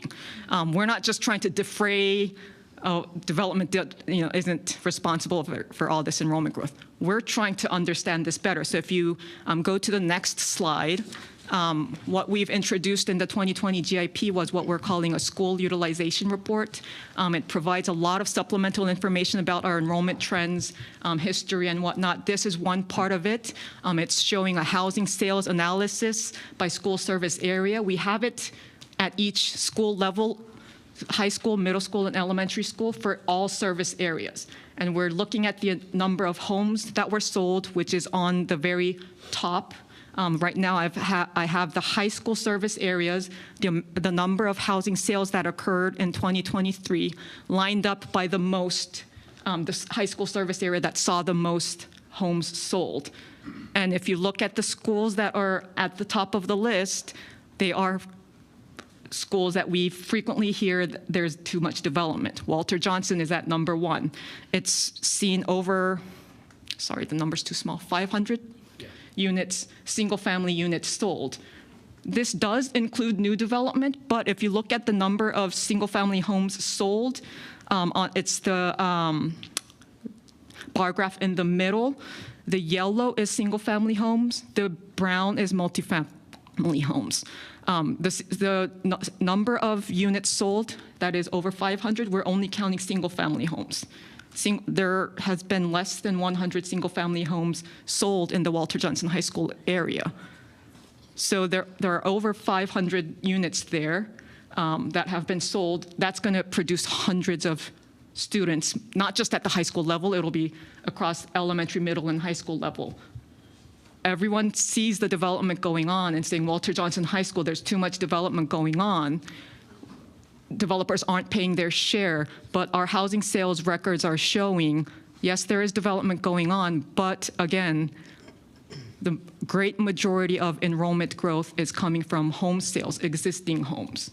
So no wonder the impact taxes can't pay for all the classroom additions, because the new homes that are being sold are not contributing to the impact taxes. We did introduce in the 2020 GIP, we did recommend increasing the recordation tax rates because of this, and it took a while for the council to take it up, but I believe it has been approved and gone into effect. But that is the, I guess, more relevant factor for enrollment growth that we're seeing in a lot of our schools in the county right now. I just want to offer just one quick clarification there. It's just the middle is new units, not sold. So when what Hasey was saying is in Walter Johnson, there were over 500 units, single-family detached units sold in 2023. Only less than 100 of those were new units, new single-family detached, where we collected impact taxes. All those that were sold up at top, we're not collecting impact taxes on them, but they're the ones that are generating students because they've already been built. So I know we're kind of running a little low on time, so can we just go through what you have left quickly? Okay, so we could go to the next slide. I mean, this just shows the overall utilization level trends that we're seeing less schools being overutilized. We're using different color codes, so we're seeing a larger green. Green would have been yellow in MCPS's slide. But overall, we're seeing the red as we come down gets slim. This is at the elementary school level. We're seeing overall, we're seeing less overutilized schools and more underutilized schools. At the left, you see the blue increasing. Blue indicates schools that are underutilized. So if we go to the next slide, this shows all those colors mapped on. It's again, same idea with MCPS's maps. This is showing the latest year projections that MCPS produced last year. So the 2029 projections, again, the colors are different. So the green would have looked yellow in MCPS's maps. But this is showing that we don't have a down county area where all the schools are getting closed and development is all going to one, and the overutilization is occurring in one area of the county. Yellows, greens, blues, reds, oranges, they're all mixed in together. There's no clear direction or pattern of growth here. So if we go to the next slide, on top of that map, we have put in a heat map of our pipeline units. So these are development that has been approved but not built yet. So where they're clustered, we put it on top of that elementary school utilization rate level. And if you can look, the schools that are showing overutilization in yellow, orange, and red, so again, this is a higher level of overutilization than the same colors MCPS used, but they're, again, the highest overutilization schools nonetheless. They're not directly under the development heat maps. That doesn't mean where development is, there's no students coming, but it does indicate a lot of the schools that are experiencing overcrowding is not from development. This is showing where the turnover activity is strong, and the impact taxes definitely can be used, but they're not going to be coming from the enrollment growth that's happening in these schools. And then if we go to the last slide, this is our last pitch of what the planning board, the planning department is seeing as an increasing issue is the housing shortage in the county. We're not seeing as many housing being built. So for us, school facilities is one thing, but housing is another thing that we're seeing a shortage of. And we wanted to show that it does in a way impact schools as well, because if you look at the table using the MCPS enrollment data, going back to 2019, we found 340 students living in addresses that are mobile homes or extended stay hotels. That went up by 23% in 2023, our latest data, when the enrollment actually went down by 5,000 students, and the surplus capacity at schools in general went up. That we don't see reducing anytime soon with the housing crisis that we're experiencing. So I put large question marks in the 2029 projection. We do see MCPS's enrollment is expected to go back up, but at the same time we see a cushion in the capacity, countywide capacity. That doesn't mean we're ignoring the local schools that do see overcrowding, but at the same time, we're viewing the housing shortage as a similar problem that the planning department has to address, not just the school capacity.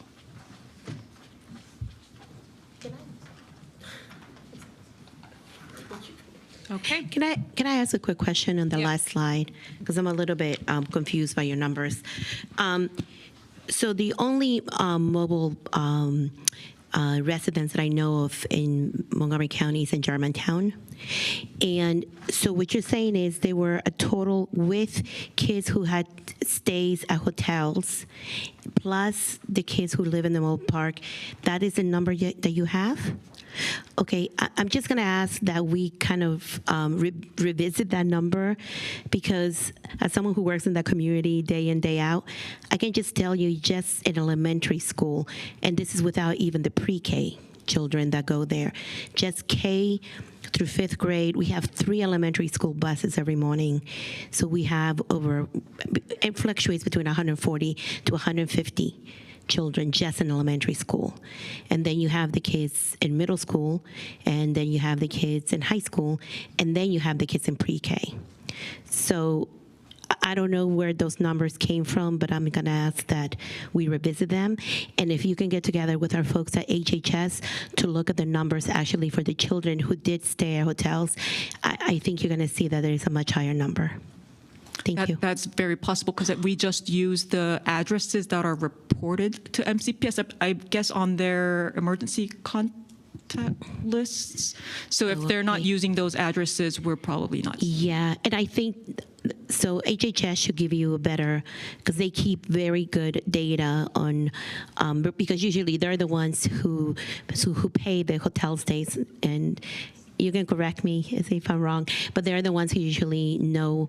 They're not going to give you personal data, but they're going to tell you by grades, because the school system also has to provide transportation, and it's the law, correct, that we have to provide transportation. So I would like us to revisit those numbers to make sure we have them accurate. Thank you.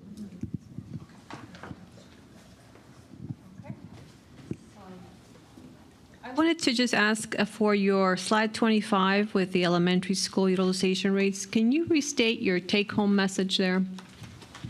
Your take-home message was that there was no overcrowding in any particular area of the county? So unlike in the 80s where a bunch of down county schools were closing, there was a clear difference in the down county area. Down county area was mostly, I guess, seeing decrease in enrollment. So it's probably, it was probably hard to look at the countywide capacity and say we're good. Up county, where all the growth was happening, probably did need more infrastructure put in. Infrastructure probably didn't get built out there back then. Right now, we're seeing something different. We're not seeing that suburban, can I call it sprawl? We're not seeing that one directional movement where development is all going one way and enrollment is all declining on one part of the county. They're all mixed in together. Turnover is happening like, I don't know how to describe it, like they're popping up here, they're dropping, popping up another place, dropping. It's just. And your maps, I know the colors are different, but you're seeing the same trends as MCPS using? Correct. So this map actually is showing the out years of the CIP. So if you look at the East County, Burtonsville in particular, it's blue, showing there's a ton of space where currently they're overutilized, which is why we're building a new building. So the East County in particular has Burtonsville, Lelick, Greencastle addition. All of our major capital projects, all of our additions are included in these numbers, correct? So these are some of our capacity needs that are being addressed through capital projects that's being shown on this map. Okay, thank you for that clarification. If I can jump in for just a second. One of the ways that I've always thought about this to myself is that I'm the problem. Like my family moved in, bought a house from a woman that was in her 70s and immediately had 3 kids. That's how we're getting this growth now, as opposed to several decades ago when the homes down county were old and the people that were living them, their kids had moved on and the growth was in up county because that's where you were building. Now I'm in Twin Brook. I have friends that are near Silver Spring. We have people that are down county. That spot, and that's how the growth is sort of happening. So, like, the way that I think about it is I'm the problem. All right, well, I want to thank you. Pernille, did you have a comment? Yes. I just did have something really quick. I wanted to get and you can follow up on this later if necessary, but I just wanted to get a better understanding of how the SGR rates are calculated, because I was looking at the rates from, this is 2 presentations ago, right? And I was just sitting on it through this entire thing, and I didn't really understand, how those numbers could be, because obviously, personal experience and anecdotal experience won't, be the same as the data, but just wanted to kind of better understand that in that sense. If I could just to kind of tie it all around, bring it back to the beginning here, we actually have another MOU with MCPS that we've had in place for probably about 5 or 6 years at this point, which is a data sharing MOU, which allows us to receive enrollment data from MCPS each year, scrubbed of all personally identifiable information. So we just have an address and a grade for each student. And so we know a 3rd grader lives at 123 Main Street in Silver Spring. And we're able to then say, well, we know 123 Main Street is a single family detached home. So we can geocode every single student and grade, so we know how many elementary school students are living in single-family homes, living in a multifamily high-rise, multifamily low-rise, or in a townhouse. Same thing with middle school and high school students. And so unlike what we used to do years ago where we did a survey and we were hoping that we'd get a good response on a survey, now we're actually using real enrollment data. So those are actual student generation from each type of housing unit. And we update that. We get the data every year, but we do official updates every 2 years. Got it. So that SGR data from what you're saying is calculated based on, so you take, like, for example, the number of single family detached units in the entire county, and then the number of students who are in these, and then just dividing it out, like, with more or less? Exactly, but we also do it at different geographies. So we have our infill areas versus turnover areas. It allows us to see, we could do it by school cluster, we can do it by, East County, West County, North, South, inside the Beltway, within a mile of a transit station. So we've looked at these in a bunch of different ways, and we provide, in some cases, we provide part of that data sharing is we provide those student generations back to MCPS so that they use some of that in addition to our housing approval, the permitting and approval data in helping feed into your projection data for each school. And so when the impact taxes are being assessed, is the most precise SGR being used? Yes. So when a project is approved, the impact tax isn't assessed at that time. It's not until the developer then, it could be 4 or 5 years down the road, they go to the Department of Permitting Services to get their permit. DPS, Department of Permitting Services, then says, well, here are the impact taxes that are in effect today. Here's what you owe. And that's based on the most recent school construction cost and the most recent student generation data.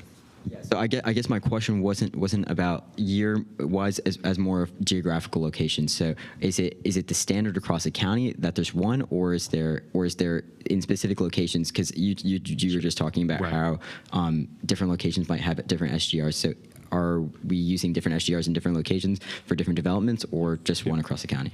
Yeah, good question. It used to be one standard rate for everywhere in the county. Since 2020, we've been using 2 sets of rates, one for infill areas where we see that larger, more development in the form of high-rise that's not generating a lot of students, and then the other is for turnover areas, which is the vast majority of the county, where we do see much higher rates. So 2 different sets of rates. Oh, right. There we go. Got it. Thank you. With both of each agency's maps, how do you take into consideration, as Ms. McGuire mentioned, the space needed for linkages to learning, or the space needed for special populations like special education? Are those taken into consideration, or are you considering that every student's created equal, I guess? if those programs are in our, I guess, address-based K-12 schools, they are included. It's pretty much what MCPS has in their CIP tables. So if it's we do not calculate, I guess we do not consider the, 4 or 5 separate special schools, but if the programs are in a school that has a service area, then it should all be included, as I understand. Internally with MCPS, I'm actually the HHS liaison, and anytime we develop our CIP, we actually work with HHS to say, these are possible projects coming down the pipeline through our CIP. Is there a need for linkages, school-based health center, school-based wellness center? And then they provide an MOU and a letter of support, and we go from there, from a design standpoint. But we also have other programs that students come from other schools to utilize our high schools. So we have nursing programs, technical programs, we have automotive, and so on. So is that calculated into the formula? The development formula or the capacity? Both. Capacity, yes. Okay. Okay. Yeah. Ms. Yang? Does that include academic programs? Because we talk about reading specialists, we talk about focus teachers, we talk about special education teachers, we talk about pathologists, speech pathologists. So are those taken into account or not in the utilization calculation? No. The number of OTPTs or speech path, no, that doesn't go into utilization. It's purely enrollment and capacity. And capacity would be teaching stations, as you referred to earlier. So not our smaller instructional support spaces, larger, where ELD, homeschool model, interventions, those aren't community schools and all that. Yeah. So those schools might feel more overutilized because some spaces are being utilized by a small percentage of students. Correct? Mr. Sartori? Well, I would imagine that if a classroom space has been changed, the use of it, the program, how it's programmed has been changed. We use program capacity. So if a classroom was used for, a third grade class that it has a capacity of 30 students, the classroom, not class size, just to distinguish class size, people who are watching, operational issue versus capital issue of classroom capacity, program capacity. And then it was converted to a different use that might only have allowed 15 students in that space. Then the capacity of that space went from 30 to 15, and that's reflected in the capacity number that we get from MCPS, and that's reflected in our utilization rates then as well. So that part's correct, but there are, I think what we're getting at is there's a lot of informal and ad hoc uses of space. So while the third grade classroom may still have 25, 26 students in it, there's also a need to provide that supplemental support from additional teachers who don't have an official standing teaching station, and that's where the space is utilized and then utilized again and utilized in lots of different non-traditional ways that don't look like a standard classroom. And that's where the school, again, does start to feel used and potentially overutilized in a different way than is reflected in the straight capacity numbers. Certainly we understand the difference, but I think what we want to communicate is just, again, how the school feels and what our considerations are in terms of those facility needs. Yeah, we're not fixated on using the numbers the way we do. We simply use the numbers we get from MCPS. So if MCPS is somehow including that in their numbers, we will be using the numbers the way MCPS does it. Okay. All right. Thank you. One final question, and this goes back again to the SGR rates. Is there also data on, how, if a single family home or single family unit, detached versus attached, has ever had a student in it versus, or are we just using the numbers of if they have one in the school system right now? Because when we're talking about progression through the school system, and we're talking about a lot of young people moving in and wanting to have families. A lot of these units have probably had children in them at some point, or will have children in them at some point, but they're not being reflected in the impact taxes because it's right now. So so it's just based on what is in located at a property today. So if we have an address for a student, we know that there's a student at that address today. We don't know whether or not there was ever a student there, 50 years ago. But if you look at the graph on slide 22, this only goes back 24 years. If you could take this back even further, we have people who live in their homes for 30, 40 years, and those homes have not had students in them for decades. And the fact that 75% of our single-family homes don't have a single MCPS student in them. So that today, only 1/4, I think it was, is that right? Only 1/4 of our single-family homes today have an MCPS student in them. So we're talking about that being today again. So what I would be interested in seeing is over time, right? What are the, out of the number of single-family units that are detached, multifamily units, how many have had an MCPS student in them at some point, and then going back and looking at that data, because then that will give us a better understanding of, are the developments actually producing more students than are listed in the SGR, because they're probably going to have a student at some point, and we're only assessing it on the students that are going to be impacted today, because that's the number that we're looking at. That's my point that I'm trying to get at. So that's something I would just be interested in seeing. Yeah, and honestly, I'll tell you right now, we can't do that because we don't know if a student lived in a home in 1980. We don't have that. And I don't know if MCPS has enrollment data tied to specific addresses, for every year going back decades.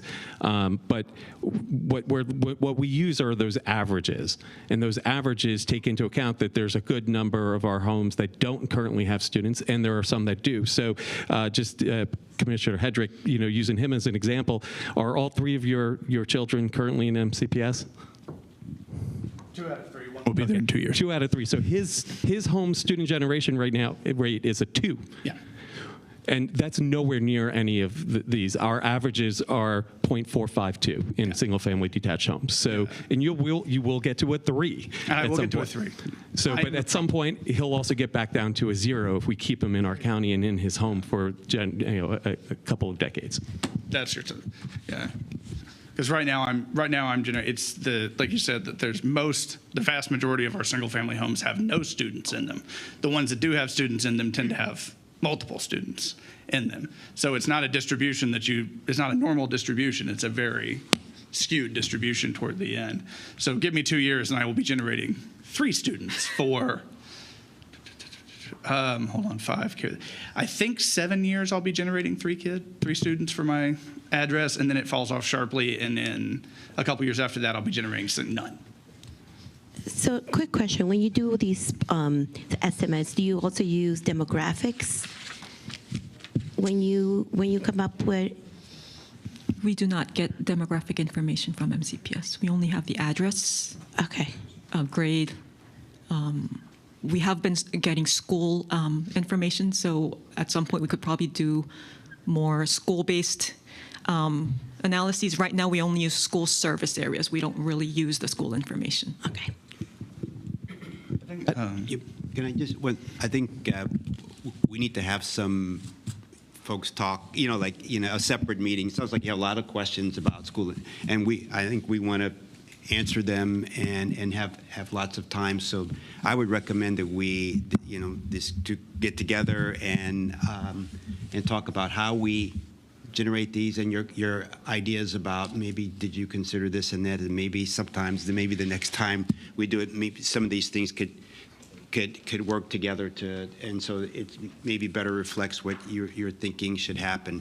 But I think this is great. That's why we have this meeting, to start these conversations and for the various groups to get together, if that works with. Yeah, I appreciate the conversations tonight. I think they were very informative, and I think we've made our points in terms of what what we need in terms of each of these items. And I appreciate the conversation, and let's keep our lines of communication open because we are all in it together for the benefit of our students and our community. So thank you so much for being here tonight. Yeah, and I also like to thank the folks that put this together. I'd like to thank you and your office. You hosted this year, and I think both of our staffs, the board staffs, to put this together. And as you said, this is a very challenging, we're all trying to move some very important county agendas forward, creating quality schools, enough schools, and also creating housing and transportation pieces. And we're also, as Jason said, the board put together in our recommendations to the council and the county exec that we look at, that they, with our support, our help, look at other ways to generate more funding for infrastructure improvements, right? Impact taxes is a part, but it's a very small part. We need to look at some opportunities that create significantly more funding for infrastructure improvements that would include schools. So I'd like to continue to work on this, and we'll see what the council comes up during these growth and infrastructure discussions, and also the GO's discussions that are on impact taxes. So thank you so much. We really enjoyed being here. Thank you. Have a good night. Drive safely, everybody.